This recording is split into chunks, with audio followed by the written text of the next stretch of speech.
오늘은 봉헌서원이란 제목으로 말씀을 상고합니다. 세 번 정도 봉헌서원에 대해서 말씀을 나눌 건데 오늘 첫 번째 말씀을 상고합니다.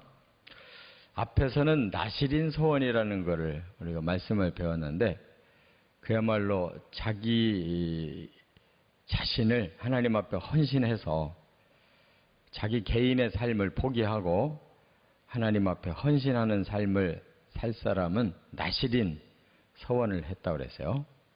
그래서 일정 기간을 정해도 되고 아니면 평생을 바쳐도 되고 그거는 이제 아예 자신의 삶을 바치는 거고 오늘 내용은 이제 봉헌 서원이라는 것은 하나님 앞에 뭔가 간절히 소원이 있어서 기도할 때 이렇게 하나님 제가 이렇게 바치고 하나님께 영광 돌리면서 좀 하나님 응답을 받겠습니다 할 때 봉헌 서원을 해요.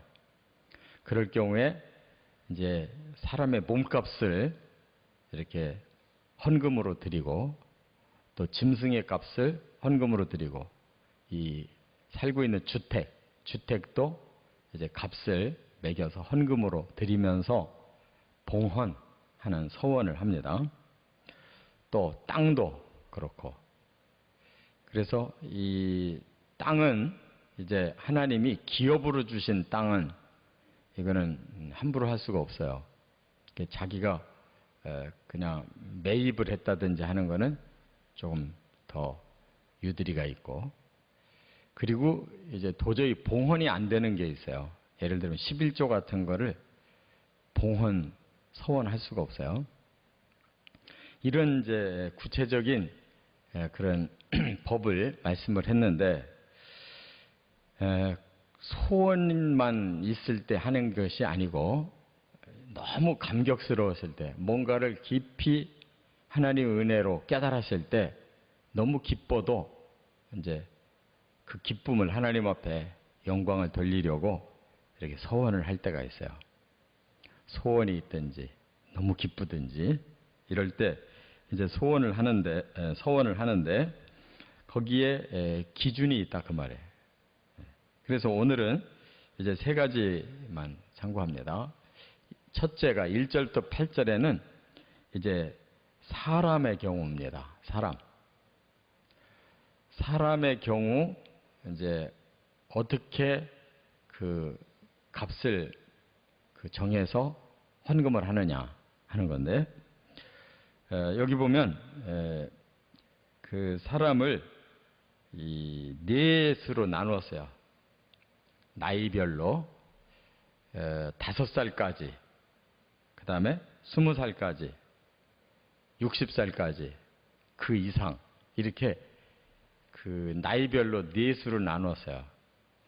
그거는 기준이 뭐냐면 하나님 앞에서 이렇게 힘이 있는 자, 노동력이 있는 사람은 이제 그만큼의 많은 헌금을 할 수가 있는 거고 노동력이 없는 아직 어리거나 또 나이가 많은 경우에는 이제 힘이 없잖아요. 가지고 있는 돈이 없으니까 적게. 그리고 남자 여자로 나누어서 남자는 더 사회에 직접 나가서 일을 하는 사람이니까 이제 가진 돈이 더 있으니까 더 하고 여자는 덜 하고. 그래서 여기 지금 우리가 1절부터 8절을 읽었는데 굉장히 복잡한데 이렇게 크게 네 종류로 나눴다 그 말이에요. 그래서 먼저 5살까지는 남자는 은 5세겔을 헌금하고 여자는 3세겔을 헌금을 해요. 조금 차등을 둔 거죠. 세겔이 이 가치가 어느 정도냐 은으로 11.4g이라고 그래요. 11.4g이면 요즘 시세로 은 시세가 얼마인지는 모르겠어요. 그렇게 큰 돈은 아닌 것 같아요. 그래서 하나님 앞에 저의 몸값을 드리면서 그러니까 이제 뭐 어린 아이 같으면 자기가 스스로 못 하겠죠. 부모가 그렇게 정한 거겠죠. 그래서 하나님 앞에 이렇게 헌금으로 드렸다는 거예요. 그 다음에 20세까지 이제 청소년이죠. 남자는 20세겔, 여자는 10세겔 이렇게 냈어요. 그 다음에 이제 20세부터 60세까지는 이제 청장년들 일할 수 있는 가장 많이 내는 것이 남자가 50세겔까지 내고 여자는 30세겔까지 내요. 근데 60세 이상이 되면 이제 노동력이 없어지니까 다시 낮춰서 남자는 15세겔, 여자는 10세겔을 이렇게 하나님 앞에 스스로 우러나서 제 몸을 하나님께 좀 헌신하겠습니다. 드리겠습니다. 할 때 헌금으로 이렇게 계산을 해서 드렸다 그 말이에요. 근데 여기에 또 열애자가 있어요. 극빈자. 너무 가난해서 드릴 돈은 없는데 하나님 앞에 드리고 싶은 사람은 이 정해진 거 외에 제사장에 가서 상담을 해요. 제사장에게 가서 상담을 해. 제가 이렇게 돈은 없고 하나님 앞에 이렇게 제 몸으로 이렇게 헌금을 드리고 싶습니다. 그러면 제사장이 그 사람의 형편을 보고 조금만 이렇게 드릴 수 있도록. 그래서 그건 정해진 값이 없이. 그러나 중요한 건 뭐 부하든 가난하든 남자든 여자든 어리든 어른이든 상관없이 공통점은 하나님 앞에 소원이 있다든지 기쁘고 감사해서 제 몸을 하나님께 드리고 싶습니다 하는 그런 믿음과 정신이 있으면 하는 것이다. 그 다음에 두 번째는 9절부터 13절까지 짐승의 경우를 말씀했어요. 이제 자기 집에 기르는 짐승을 제가 이거 한 마리 하나님 앞에 바치겠습니다 할 때는 이제 그대로 정결한 짐승이면 그대로 짐승을 바치면 돼요. 그런데 정결하지 못한 짐승이 있잖아요. 예를 들어서 소, 양, 염소는 정한 짐승이라고 그랬으니까 그대로 바치지만 다른 짐승, 그거는 정한 짐승이 아니에요. 그래서 하나님 앞에 그대로 드릴 수가 없어요. 그럴 때는 그 짐승의 값을 매겨가지고 그 헌금으로 짐승의 값을 헌금으로 드리는 거예요. 그리고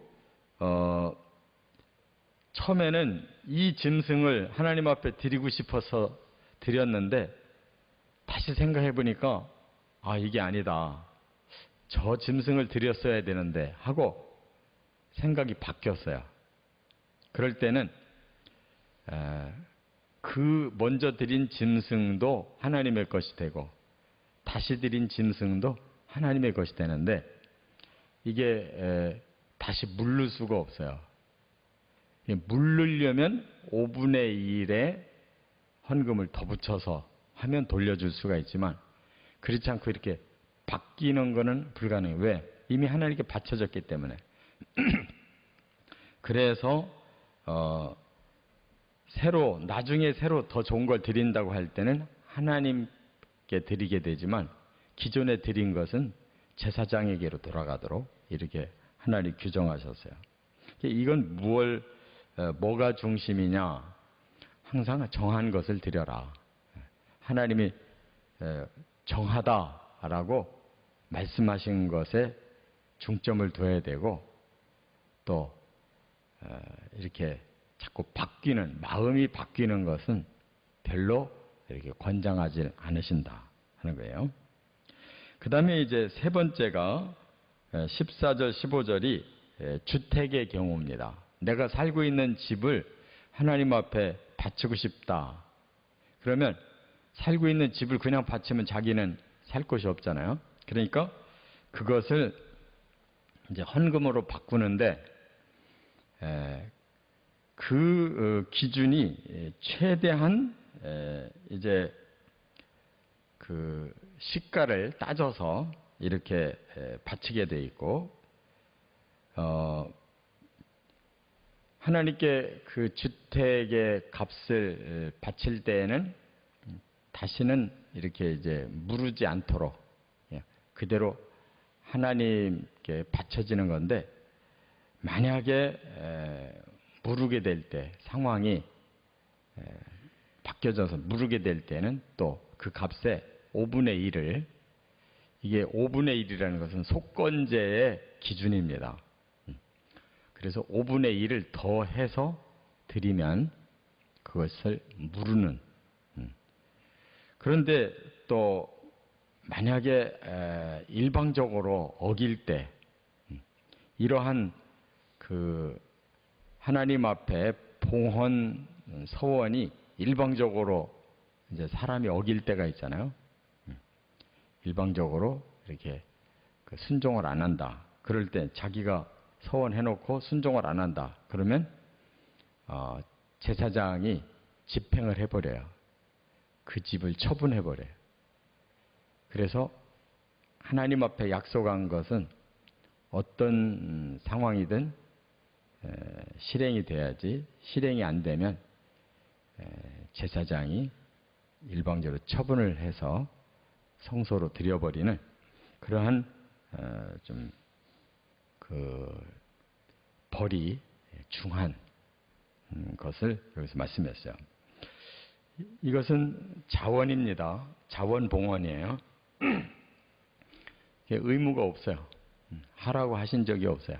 그런데 본인이 이렇게 제 몸을 또는 저의 기르는 짐승을, 제가 살고 있는 집을 드리고 싶습니다. 그럴 때는 이제 서원한 것을 반드시 지켜야 된다. 그런 뜻을 말씀했어요. 지금은 이제 서원을 별로 하지 않는데, 이 서원이라는 것은 하나님의 이름으로 맹세하는 것이다 그랬어요. 그렇기 때문에 우리가 사람 간에도 약속을 하면 지켜야 되기 때문에 함부로 도장 찍는 게 아니잖아요. 근데 하나님 앞에 믿음으로 고백을 해서 약속을 하면 이 사람 앞에 도장 찍는 것보다 더 무서운 거잖아요. 하나님의 이름으로 맹세를 했기 때문에. 그래서 함부로 서원하지 말고 서원을 했으면 반드시 지켜라. 만약에 서원을 안 했다면 아무 해도 없었을 거예요. 자원해서 서원을 해놓고 지키지 못하면 그래서 해가 되는 것이다. 이렇게 가르쳐 주셨어요. 그래서 우리의 마음이 하나님을 향해서 변함이 없어야 되고, 많든 적든 항상 진실된 마음으로 하나님과의 관계를 맺어가야 된다는 거 깨닫고 살아가시기를 주의 이름으로 축원합니다.